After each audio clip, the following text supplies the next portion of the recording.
Let's get into legumes, plant family of Fabaceae, and it's not just for faba beans. All of the legumes are in this plant family.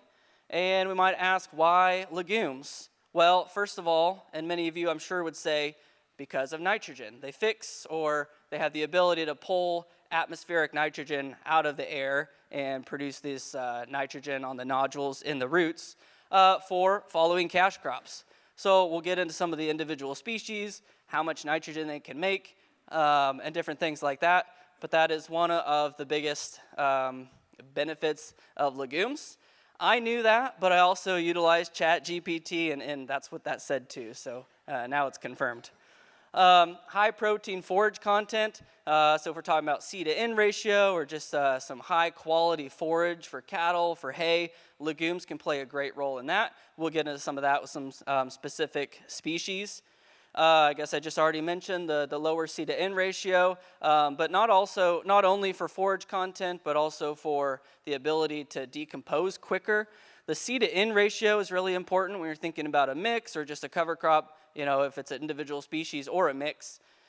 It might depend on your soil. If you have a really high functioning, high biological soil, you might be able to crank the C to N ratio up, which would essentially mean just a higher ratio of grasses and maybe lower or not as many legumes or brassicas, that type of thing. But if you're just starting out and your organic matter and some other things aren't functioning as high as you would like to see, it might be a smarter spot to start out with a lower C to N ratio, which might mean a little bit higher ratio of legumes oftentimes, and that way you don't have lasting residue. You want some lasting residue, but not too much where it just doesn't decompose for years. So something to balance, not a perfect answer there. It's a little bit nuanced, but something to keep in mind that legumes have the lower C to N ratio. And then in mixes, they're often a good fit for weed suppression. Hairy vetch is a great option for weed suppression, as well as some other legumes. But speaking of hairy vetch, very, very exceptional at fixing nitrogen. Probably the best. I was going to say one of the best. Probably the best at fixing nitrogen. And I should say the best reliable option for fixing nitrogen because its cold tolerance is so high that you can get it to reliably overwinter and fix a lot of nitrogen in the spring if you plant it, say, here in the fall. Ability to fix, upwards of 200 pounds per acre of nitrogen. Is that going to happen every year? Probably not. If you only put 8 to 10 pounds an acre, are you going to fix 200 pounds? Probably not. But even if you fix 100 or 150, that's some money. That's some economics of cover crops at play there. So hairy vetch, exceptional at fixing nitrogen. This area, even up north in Nebraska, hairy vetch is going to overwinter, no problem. Good weed suppressor, I mentioned that a little bit. Now I wouldn't want, if I was full on going for weed suppression, I'm not just going to throw hairy vetch out there. I'm going to probably start with cereal rye, but I would probably throw some hairy vetch in there. And it can get a pretty thick stand. I've tried running through kind of our plots of hairy vetch, and I didn't make it out without tripping. It's viney, it covers the ground. It's a good part of a weed suppressing mix, I would say. And then it pairs well with cereal rye. Speaking of rye, it pairs well in the sense that it shares kind of similar maturity days, and it roller crimps decently well with rye in the spring. Timing is everything with roller crimping, so a little bit nuanced there. There's not a silver bullet approach, but the potential is there to roller crimp it along with rye and have pretty decent termination. And even if you're not roller crimping for termination, it does still pair well with cereal rye, just if you're spraying it out, decomposing, releasing that nitrogen before a corn crop, for example. So it pairs well with rye, which is the most common cover crop, so that's an added bonus of hairy vetch. Common vetch is not as exceptional as hairy vetch in a lot of areas, but it does have some benefits. It's a lot cheaper than hairy vetch. And so if you're planting in the spring and you don't need the cold tolerance that hairy vetch has, common vetch might only have a cold tolerance of 10 degrees. And when we're talking about cold tolerances, I think Colton on some of his slides has some cold tolerances. Again, I keep saying these things are nuanced, but going back to what we talked about earlier today, it's more of an art, not an exact science. And so it's going to depend on a lot of variabilities. It depends on the year, depends on snow cover. Is it actually 10 degrees exactly that common vetch is going to cold kill? Maybe some years, maybe it'll be 0 degrees, but you have good snow cover. Common vetch might survive, or 15 degrees, and it might shoot it out. So there's some variability in there, but bear with me. So common vetch will not reliably overwinter. Maybe this far down south sometimes, but not as reliable as hairy vetch, but a cost-effective option, maybe a spring planting, different things like that. Decent nitrogen fixer, but not going to fix as much nitrogen as hairy vetch, but can still fix 75, 100, maybe 125 pounds is what we've seen with some tests. And then it's a fairly fast growing, and it's widely available and cost effective. So there's common vetch for you. It's a common option. 4010, I should have put spring peas, 4010 spring forage peas. We really like these. Excellent forage. They grow very quick. They pair well with oats and other species. One of the most common spring mixes we do in March, April is spring oats and spring peas. And maybe you add a flare or something else in there too. But that's one of our favorite things to do in the spring.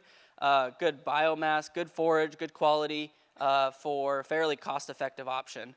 And I'll get to winter peas here in a second, but spring peas are 20, 25 cents cheaper than winter peas oftentimes. So not as much of the cold tolerance as winter peas, but a little faster growing and a little bit more cost-effective, quicker growing than winter peas. There you go.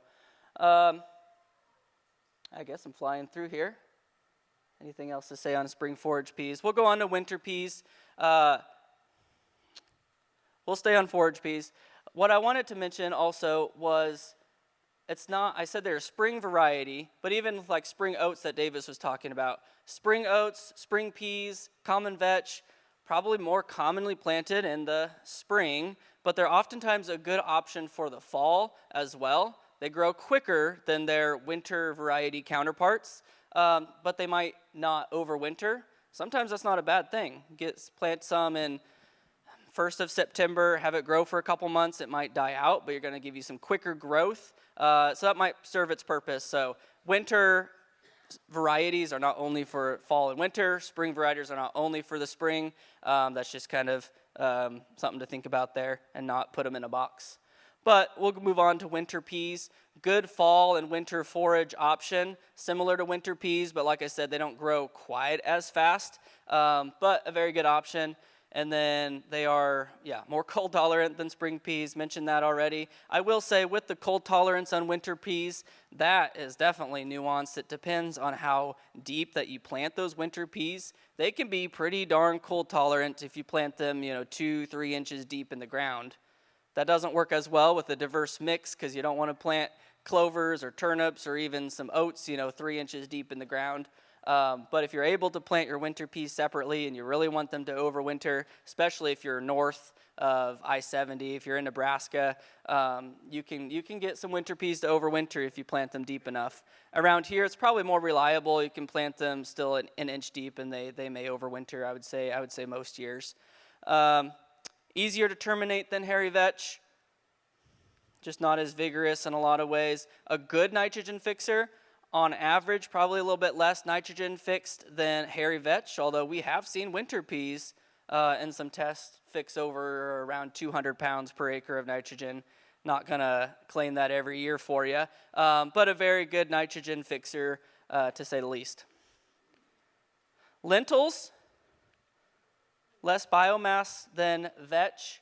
I think I had on notes, I don't have my notes up here with me, I feel like oftentimes vetch and peas are just always talking down to lentils, and they're always saying, anything you can do, I can do better.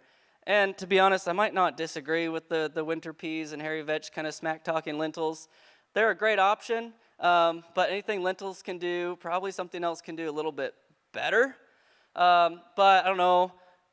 Sometimes it's helpful to have a nice role player, kind of on an NBA team. You can't just have 5 superstar teams. We've seen how that works and even gets us in trouble in the Olympics sometimes when people don't just know their role and play good defense, spot up threes, that type of thing. I feel like that's sometimes how lentils are. They're not the breadwinner of the mix, but they play a good role. so I wouldn't plant them by themselves, but I would throw them in a mix. They're fairly cost effective for how much seeds per pound there are, and a little bit goes a long ways with that. But yeah, less biomass, smaller seed size, so that can be kind of a nice thing sometimes. Pretty cold tolerant, especially the winter lentils. There's spring and winter lentils as well. But yeah, pretty cold tolerant. And then yeah, not recommended as a monoculture. That was my spiel on lentils. Faba beans, aka fava beans or horse beans. I just learned that last night. I knew fava beans. And then broad beans. So lots of different names for faba beans or fava beans. We stick with faba beans. I don't know if we have a huge reason why, but faba beans, they're all the same thing. Very large seed size. So sometimes doesn't work well in a mix. Well, I should say sometimes it doesn't work going through your no-till drill. So that's something to be aware of. They can be quite a bit larger than even like spring peas or soybeans, that type of seed size. They can be double, triple the size of that pretty easily. There are some smaller seeded varieties, not as widely available as I would like to see. So that's something to be aware of. That's one of the main reasons they're not as widely adopted as you think they might be for some of the benefits they have. Very, very good nutrient cycling. I would say a lot of that reason is because they grow very quick. So that's a nice benefit to faba beans. Quick growing nitrogen fixer. And so we had a question earlier today on the panel of some spring options. Any success growing cover crops in the spring if you don't have time to plant rye or vetch in the fall. If you're in that situation, and even before corn, I think there's some scenarios where you could plant some faba beans in the spring, in March, and still have quite a bit of nitrogen fixed before a cash crop, before you need to plant corn. So that can be an option as well, thinking of faba beans, quick growing biomass as well. Not so much of the forage, but for some nitrogen and biomass, I would say. All right, I'm going to get to some individual clovers, but first I'm just going to talk about clovers broadly. So here's a picture of some crimson clover, but clovers in general, great pollinators, attract the beneficial insects, kind of fun to see, pretty flowers out there. So we have them obviously in a lot of our pollinator mixes, so it serves a great purpose just with that. Great forage for wildlife and livestock. I believe this is a picture of Balansa, but it might be frosty berseem clover. But there you see in a deer plot with the cage around it, and so you can see what the deer have taken out, and you can see what was left in the cage as well. So a great addition to some of our wildlife and food plot mixes, and cattle and grazing mixes as well. Low growing and shade tolerant. Clovers often work really well in some corn interseeded mixes, so we've mentioned that already today. Chance was sharing a little bit about his experience with that. Interseeding a cover crop mix into V3, V4 corn. Clovers are oftentimes a good option for that, as well as ryegrass, buckwheat, some brassicas, different species like that. And then interseeding into corn is not the only place that low growing and shade tolerant would come in handy, but that's just kind of a picture I chose out of there. But that's oftentimes a benefit. Orchards, vineyards, clover has a big play in some of those mixes. And they are nitrogen fixers, not oftentimes as much talked about as winter peas or hairy vetch, but clovers can fix quite a bit of nitrogen as well, and we'll get to that a little bit with a couple of the specific species. So Kentucky Pride crimson clover, wanted to touch on this as a specific enhanced variety, in difference of kind of a normal, Dixie crimson clover, different things like that. So Kentucky Pride, which we have pretty available and at a decent cost. There's a sales pitch for you.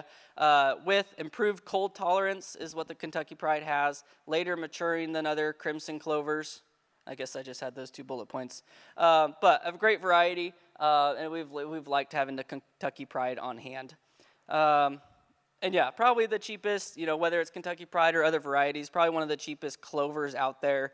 And so a good option for a lot of different scenarios.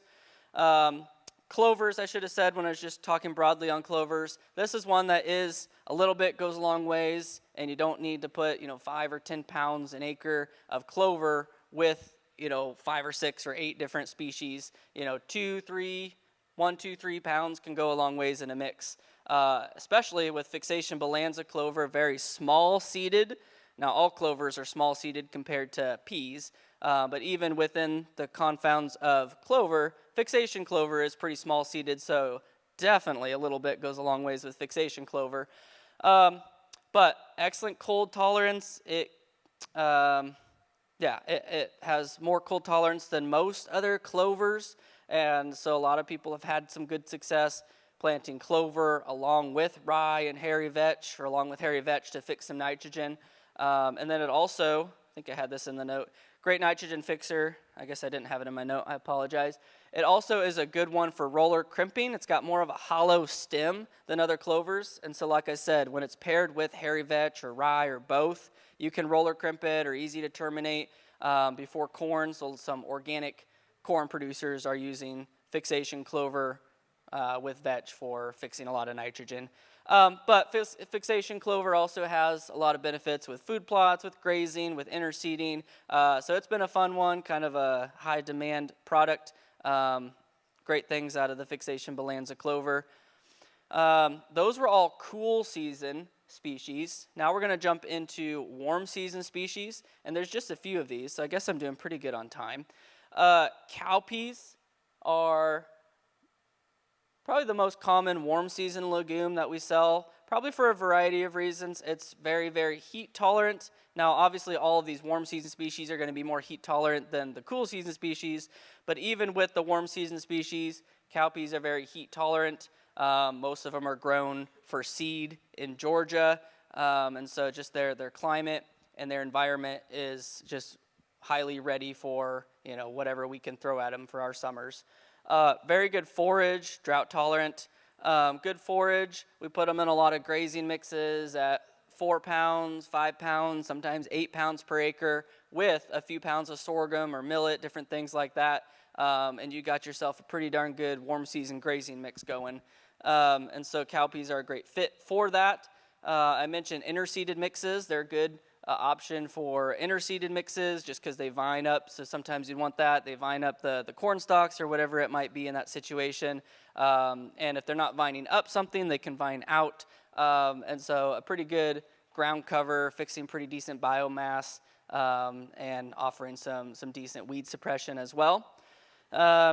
Anything else to say on cowpeas? Probably not, but one of our favorite warm season legume options. Mung beans, we're starting the music a little early, huh? Mung beans are a little smaller seed size than cowpeas. A lot of similarities that mung beans share with cowpeas. They're almost like, sometimes we say kind of the cousin of cowpeas. Mung beans are a little bit smaller seed size, but about the same cost per pound, but you only need half as much, so it's a little bit more cost effective, you could argue. They're shorter season for sure. I should be clicking with when I'm talking. Shorter maturity time, so sometimes that can be an advantage, but something to be aware of. So that's probably more times an advantage of cowpeas having a longer maturity time, just so they don't seed out. They stay higher forage content for a longer period of time for grazing or haying. But mung beans will grow pretty quick and offer a lot of the benefits, I would say, of cowpeas. Less regrowth than cowpeas, but still offer some good regrowth and then fast establishment. So yeah, mung beans and sun hemp. So cowpeas, mung beans, and sun hemp are kind of the three staples. I think this is my last species. I could have included fenugreek. That's kind of a fun, warm season species that we've been playing around with this year that a lot of people have been excited about, offering some really good benefits. Probably should have thrown soybeans on here, as it's a widely adapted cover crop, although you want to be careful if soybeans are in your rotation. But there are some good varieties of forage soybeans out there. But yeah, cowpeas, mung beans, and sun hemp is what we're talking about today. So sun hemp, you can see the yellow flower there. Great for, I guess I'm getting ahead of my bullet points, but great for pollinating and for attracting some beneficial insects and things like that. High nitrogen fixer fast, I would say.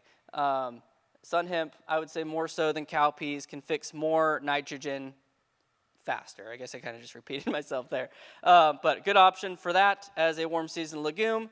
Deep rooted, much deeper rooted than a cowpea or a mung bean or probably any other warm season legume. So if you're trying to break some compaction up, put some sunflowers, or if it's the right time, some radishes or other grass species for sure. For compaction, you definitely want to have some grass species in there. But if it's in the summer, sun hemp would be a great option to think about.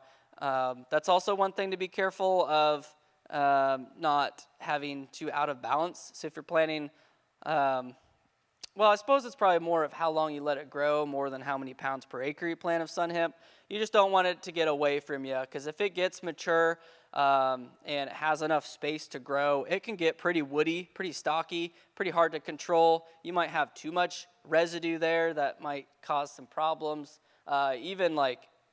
Even stocky enough to like pop some tractor tires I've seen before. So something to be aware of. Not concerning if you're terminating or grazing or haying or whatever you're wanting to do with it early enough, but just something to be aware of with sun hemp.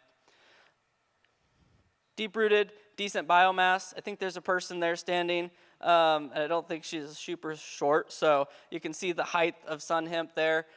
We love it for some of the deer mixes, although sometimes we're like, I think there's too much sun hemp in these deer mixes. I can't see the deer if you're a hunter. So some pros and cons, I guess. But we like sun hemp for its biomass, and I already mentioned the speed or the fast and tall growth.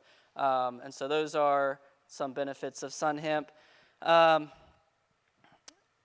Decent cost for how much you need in a mix. And again, I would just say, point back to talking to one of us or going on Smart Mix Calculator for some of the ratios and rates. There's all sorts of things that you can pick up on, but you might plant 10 pounds of cowpeas in a mix, but you wouldn't want 10 pounds of sun hemp in a mix. You might only do 2, 3, or 4, that type of thing. Some rules of thumb we have there.